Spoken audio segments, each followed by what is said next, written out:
Assalamu alaikum my viewers, this is Zainab and welcome back to my channel Historical Discussion. A very good morning to all of you. Today I have brought another video on Sher Shah Suri, the founder of Suri dynasty. So my viewers and listeners, today I'm going to discuss about his administration and reforms. Please subscribe my channel, those who haven't subscribed it yet. And don't forget to press the bell icon in order to get my latest video. Okay, so Sher Shah Suri. Sher Shah Suri. He was not only a brave soldier and a successful adventurer, but also a great reformer and administrative genius. He reconstructed the whole machinery of the administration and established perfect peace and order in his empire. It has been pointed out by V.A. Smith, if Sher Shah had been spared or his successors had been worthy of him, then the great Mughals would not have appeared on the stage of history. According to Keane, a renowned historian, no government, not even the Britishers, have shown so much wisdom as this Pathan. That means Sher Shah Suri. So if we go through Sher Shah's reforms and administrative measures, we are convinced that he really deserves an important place in the forefront of medieval history. So at first we are going to discuss about his central administration. The central administration which was established by Sher Shah Suri. Alright. Central administration. Sher Shah himself was the head of the central government, and all the civil and military powers of the state were centralized in his person. He was an autocrat. Yes, by nature he was an autocrat. He was an autocrat in every respect and could change his ministers and officers at his will. For the efficient running of the central government, he divided the whole administration into various departments, and each department was put under the charge of a minister who was assisted in the discharge of his duties by several officers as well. He had always the welfare of the people at his heart, and so he himself supervised all the departments very carefully. It has been pointed out by Crookes, Sher Shah was the first who attempted to found an Indian empire broadly based upon the people's will. So do we have today. Okay, next point is provincial administration. See, this point is subdivided into 5 points. We are going to discuss about it right now. Provincial administration by Sher Shah Suri. The whole empire was divided into 47 sarkars, and each sarkar comprised a large number of parganas. See, the whole empire, that means the whole empire of Sher Shah, was at that point of time divided into 47 sarkars, and each sarkar comprised a large number of parganas. For the efficient administration of these divisions, various able officers were appointed. The chief officers in a sarkar were Sikdar-e-Sikdaran, that means the chief Sikdar. Sikdar-e-Sikdaran, the chief officer in a sarkar. Next is Munshif-e-Munshifan, or the chief Munshi, who looked after the work of the Pargana officers. The chief officers in a Pargana were a Munshif. Munshif means judge. Munshif means judge. Sikdar, chief of office in charge of law and order. Amin, revenue collector, a treasurer, and a Hindi and Persian writer. Each Pargana was comprised of several villages, and in each village there were such officers as the Muqaddam, the Chaudhry, and the Patwari.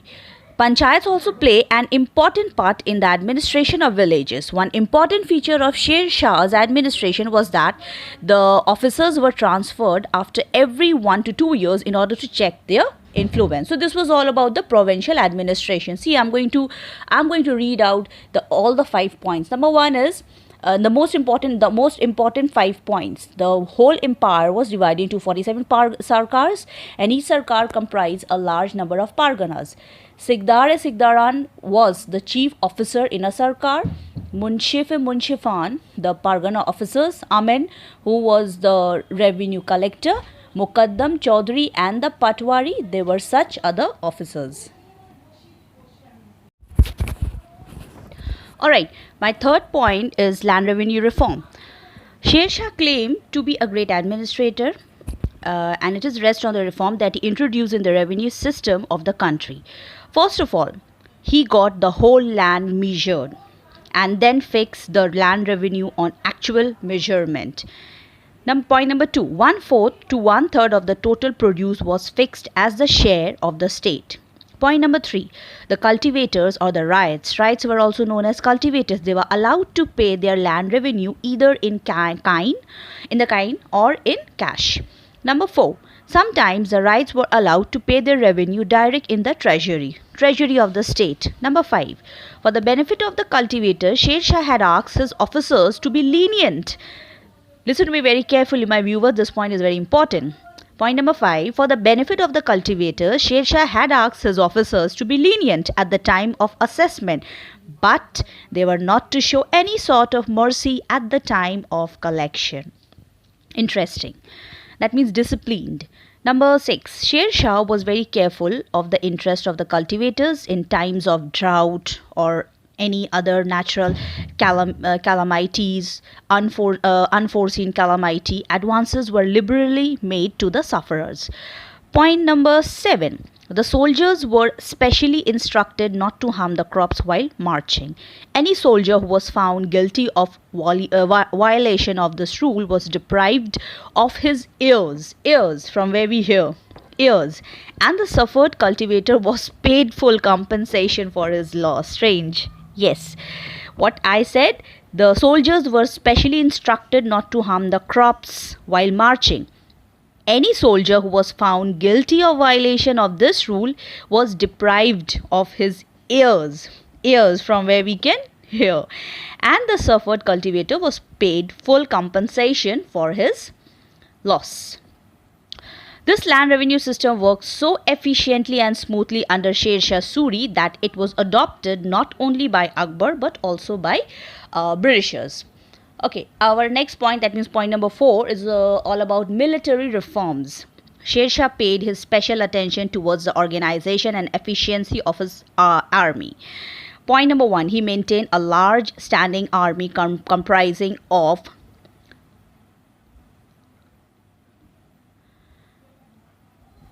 15,000 cavalry, 25,000 infantry, 300 war elephants, and a grand pack of artillery, and kept it under his direct control.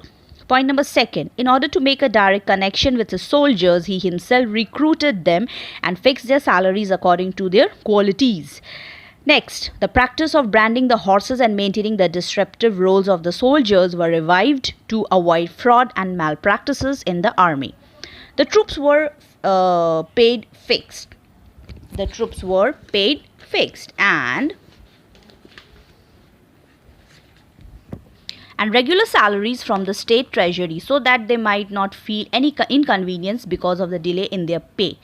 Sher Shah treated his soldiers very kindly and did everything to remove their difficulties, but he did not let his kindness interfere with the discipline and efficiency of the army. The discipline was strictly enforced, and any soldier who was found guilty of any indiscipline was severely dealt with it. Next point, many new forts were built at strategic places while the old ones were fully repaired. Special division of army were placed at these forts under the charge of Faujdar. One of such forts was that of Rohtash, Rohtash, which alone could accommodate as many as 5,000 soldiers. Next point, a majority of Sher Shah's soldiers were Afghans, no doubt, but other nationalities, including Hindus, were also given high position in Sher Shah's army. One of his famous generals was Brahmajit Gaur. Alright, point number 5 is all about police arrangement. This is, according to me, one of the most interesting This would be one of the most interesting point according to me.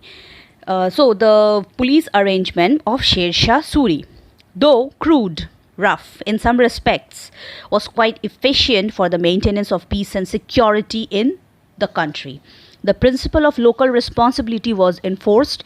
If there was any case of theft or robbery anywhere, the Muqaddam, that means the chief of that area, the Muqaddam of that area was held responsible for that, and he had either to trace the culprit or make good the loss. Likewise, if there was any case of murder, the Muqaddam had to trace the murderer. Either the Muqaddam had to trace the murderer, or in case of his inability to do so, the Muqaddam himself had to lose his life. Crude, but was quite efficient for the maintenance of peace and security in the country. You may call this system crude, rough, but it resulted in complete security of life and property. Okay, Abbas Khan, who was a biographer of Sher Shah Suri, had remarked, in the time of Sher Shah's rule, an old woman might place a basket full of gold ornaments on her head and would go on a journey, and no thief or robber would come near her for fear of punishment which Sher Shah had inflicted on them. Interesting. I would like to bring this kind of government. Interesting. Alright, point number 6 is all about spionage system. In order to keep himself informed to everything that was going on his in his provinces, and to keep a strict watch on his governors and other state officials, Sher Shah organized an intelligence department and appointed some very efficient spies. With the help of these spies, he kept himself in touch with every part of his kingdom and was able to check corruption and rebellions in time. In fact, much of the success of Sher Shah's administration was due to the efficiency of his espionage or spy system. Next point is all about administration of justice. Sher Shah not only gave an impartial justice to all, but also organized the whole system of justice on efficient lines. He was inspired by high ideals of justice. He often used to say, justice is the most excellent of all the religious rights. He dealt an even-handed justice to the high and the low, and no man could ever escape punishment because of his high rank, high birth. He even punished his nearest relatives and dearest nobles if ever they tried to break the law or attempted to harass the people. Once, Sher Shah did not spare his own nephew when he was found guilty of insulting a goldsmith wife. Similarly, Sujat Khan, who was the governor of Malwa during the time of Sher Shah, was heavily punished when he was found guilty of withholding a part of the jagir of his 2,000 soldiers. The criminal law was very severe, and the punishment was not to reform the criminal, but to set an example so that others may not do the same. On every Wednesday, Sher Shah held his own court and heard all the cases. So great was Sher Shah's reputation as just a monarch that during his reign, even an old lady could travel and sleep in a desert without any fear of being robbed of her belongings. Interesting. Our next point is all about road and sarais. That means that means inn. Sher Shah was a great road maker who undertook the construction of roads on a large scale. These roads proved very useful and added a lot to the convenience of the travelers, to the promotion of trade and commerce, to the transfer of troops from one part of the country to the other, and lastly to the successful working of Sher Shah's administrative machinery. So, of all the roads built by him, the 4 were well known. Alright. Number 1 is the most famous GT road, Grand Trunk Road, or it is also known as Sarak-e-Azam. Yes, the Grand Trunk Road is also known as Sarak-e-Azam, which stretched over a distance of about 1500 kilometers and ran from Sonagram near Dhaka to towards the northwestern part of India. Next is the second road ran from Agra to Burhanpur in the southern direction, the third from Agra to Jodhpur and Chittor, and the fourth from Lahore to Multan. Shady trees were planted on both sides of these roads, and as many as 1,700 inns, that means guest houses, were built at regular intervals in order to accommodate the Hindus and the Muslims separately. These sarais used to work as dark chowkis and served as rest houses for the government servants and the public alike. It has been pointed out by Dr. Conango, these rest houses were the variable arteries, that means actual source of blood of the empire, diffusing a new life among the hitherto benumbed limbs. In reality, the roads and sarais built by Sher Shah Suri were much responsible for the success of his administration and the promotion of trade and commerce as well. Our next point is all about reformed currency. Sher Shah is also known for his reforms of the currency, which was in a deplorable condition. Debasing of the coins was very common. Moreover, coins of all the previous kings were still in circulation, which caused a good deal of confusion. The exact ratio between the various coins of different kinds was also not known. Sher Shah first of all issued a large number of gold, silver and copper coin, fixed their ratio to each other, and then abolished all the old metal currency. Most of his coins, especially the silver rupee, continued during the Mughal period and were even occupied by the Britishers of India.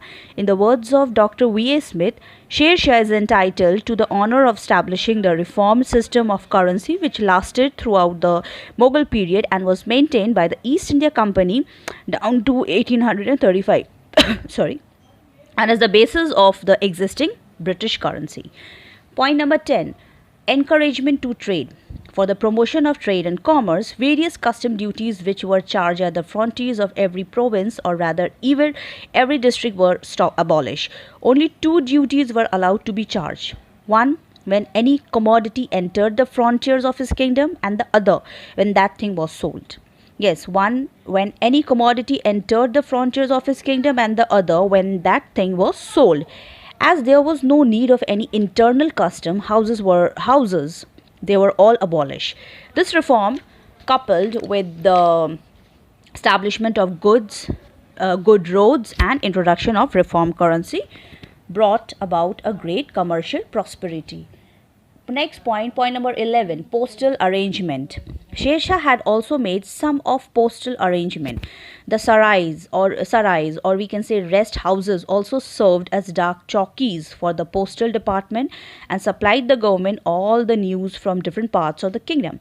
At every dark chowki there were 2 horsemen, always ready to receive the post from the back chowki and the another one to deliver it to the next chowki. In this way, news from the remotest corner of the empire could reach the Sultan within no time.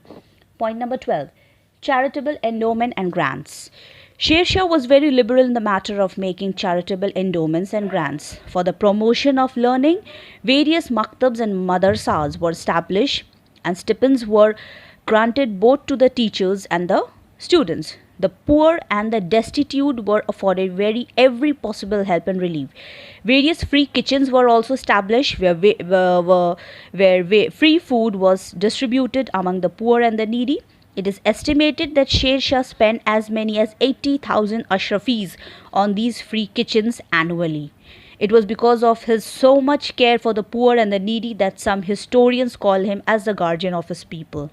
For example, Erskine remarks, Sher Shah had more of the spirit of guardian of his people than any prince before Akbar. Next, buildings of Sher Shah Suri. Yes, why not to discuss the buildings of Sher Shah Suri, as we have discussed it in a very vast way. Sher Shah ruled only for 5 years, and during this short span of time, he was not expected to pay any attention towards the promotion of fine arts, especially the art of architecture. But even then, he left behind him some of the rare specimens of architecture. He built the magnificent fort of Rohtashgarh on the river Jhelum to serve as the first line of defense on the northwestern frontier. The Purana Killa in Delhi is also said to have been built by him. A lofty mosque was constructed inside this fort, which still excites our curiosity for its great artistic merits. It has been pointed out by Ferguson, a renowned historian. It is the most perfect of Sher Shah's building. Sher Shah's own mausoleum, or we can say tomb, built at Sasaram in Bihar, is one of the most magnificent buildings in India. In the words of Dr. V. A. Smith, the mausoleum of Sher Shah at Sasaram, built on a lofty plinth in the midst of a lake. It is one of the best early buildings design and most beautiful buildings in India, unequaled among the northern provinces for grandeur and dignity. Next is religious policy of Sher Shah Suri. Although a strict Sunni, he was a strict Sunni. Sher Shah was well disposed towards other sects and religion. The Jizya was not perhaps abolished, but the Hindus were treated with justice and toleration as well as respect. He allowed religious toleration to them and appointed them to high posts of trust and responsibilities as well. Some of his best general like Brahmajit Gaur were Hindus. My last point is religious policy of Sher Shah Suri.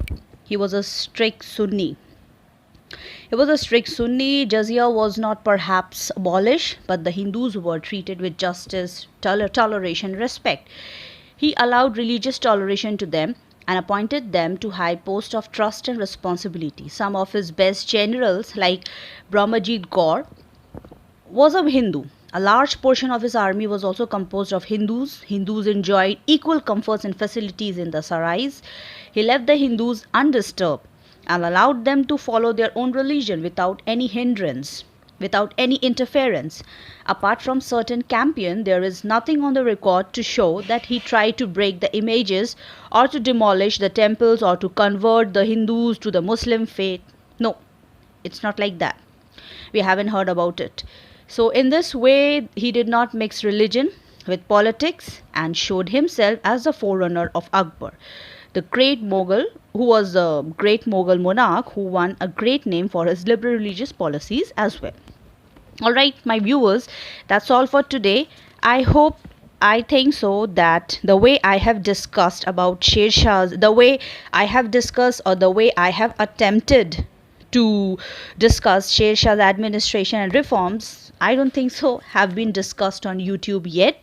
Anyways, I hope you all have understood, you all have liked this video. So it's gonna be useful for those who are interested on Sher Shah, because I have discussed it very thoroughly the way I wanted. That's all for today, my viewers. By that time, stay at home, stay safe. Allah Hafiz.